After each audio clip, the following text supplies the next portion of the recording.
Hi everyone, it's Carrie, aka Nerdy Girl Crates, and welcome back to my channel. It's Manga Monday Reviews, and yes, I have finally done it. I have reviewed and read part 1 of JoJo's Bizarre Adventures. First published in 1987 by Jump Comics and written by Hirohiko Araki. I hope I said that right. This is the first part of a long series. It's 3 books, and as you can see here, I have the hardcover. And I wanted to first talk about my favorite thing, art. The art designs on the cover are amazing. I love how they use the colors to distinguish each part of the series, and each book within the part has a different character in front. Also, the interior has some great art designs. The art for JoJo is highly recognizable. It's one of a kind. Pretty much when you see a character, you know it's from JoJo. If it's okay to say, it's flamboyant, but not in a bad way, if you know what I mean. Like the costume designs are like over the top. Some of the posing is over the top. But that's JoJo, and that's what makes it unique. Now, I wanted to get into talking about this first part, and a lot of people have told me in the past that this is not the strongest entry in the series, and I have to agree.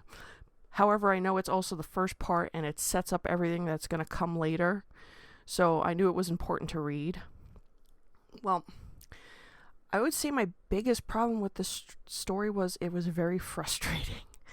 And I know it's meant to be frustrating, if that makes any sense at all, because the main character, Joseph, he is this wealthy kid living in the 1800s. He's heir to his dad's wealth.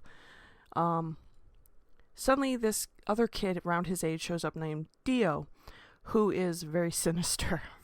He has some very not so nice motivations for being there. And you find out that Dio's father has history with Joseph's father. And it's not what Joseph's father thinks it is.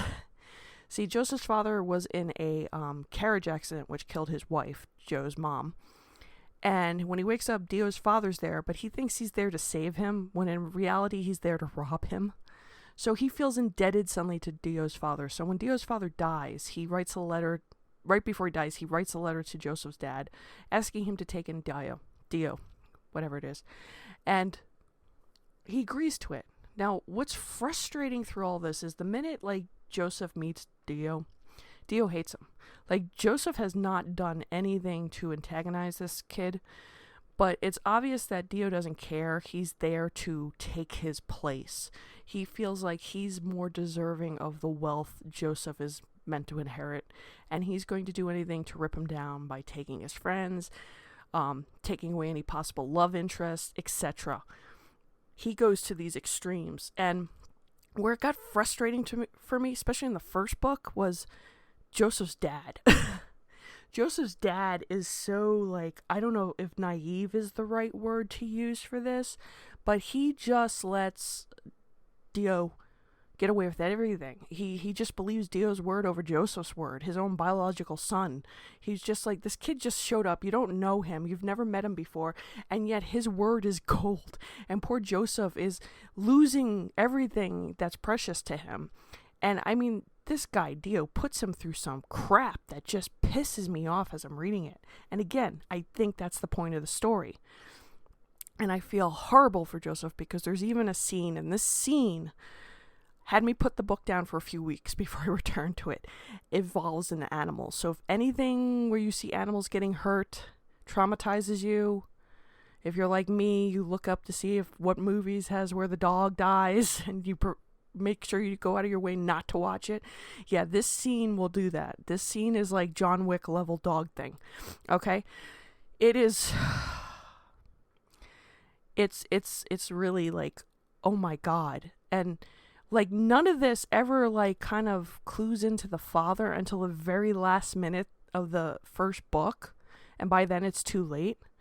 And it's just kind of really? Now, it gets even more frustrating as the book series continues. because Joseph literally, whatever he does to try to win, he ends up failing. Like at the end of the first book, he's finally got all the evidence he needs, and then something supernatural happens, and it's pretty much Dio winning. And it's just kind of like, why am I dealing with this? Oh my God, this is frustrating. And I get it. It's trying to establish how bad of a person Dio is. But even in the very finale, when you think it's all working out, it really doesn't. And I get it. I know. It's setting up the next part of the series, but it was hard for me to read for multiple reasons. The frustration level, the scenes of what he does to the animal, just like watching poor Joe just keep trying and everything just not working out for him. And like I said, even in the very end, what it looks like he's triumphant, he's not really. Yeah, so I wasn't a big fan of this part at all. And not that I'm not going to continue, but I know it's necessary to read this before I continue into part 2. And I do already have all the books for part 2, so I am going to give it a look. But if it kind of stays on this like level of frustration, I don't know if I'm going to continue. So tell me, what did you think of JoJo Bizarre Adventures Part 1? Did you like it? Is it your favorite in the series? If so, if not, what is your favorite part of the series? Tell me. Which part of the series should I really be reading? Does it get better? Please tell me down below. Don't forget to like, share, and subscribe. Hit that notification bell so you know when I have another video up, and I will see you on the next one. Bye.